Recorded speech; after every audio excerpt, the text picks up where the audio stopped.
Ya yaradan kadir Allah'ım, dileğim bir oğlum bolsa, ödebilecek edin tamam, bir koç yiğit oğlum bolsa.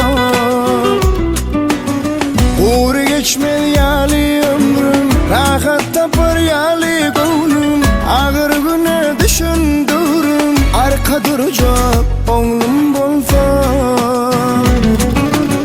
Farkı yoktur oğul gidi, perden perzen senin razı, emma aslım yitmez yani, bir koç yiğit oğlum bolsa.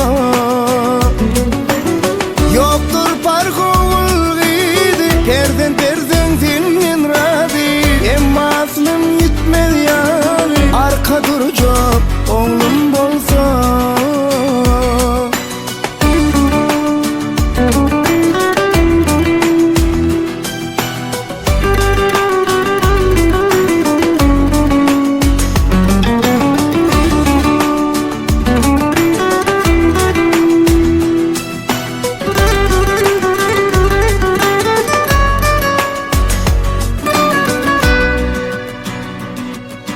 Perdensizlik ağır derttir, onu çekip bilinmirdir. Oğullu o çok devlettir, bari devletli oğlum bolsa.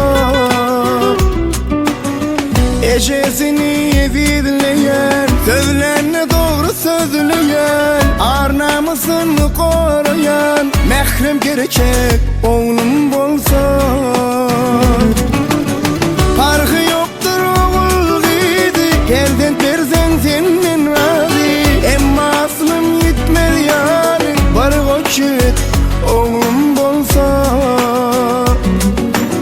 Yoktur farkı oğul gidi, perden perzen senin razı, emma aslım yitmez yani, arka duracak oğlum bolsa.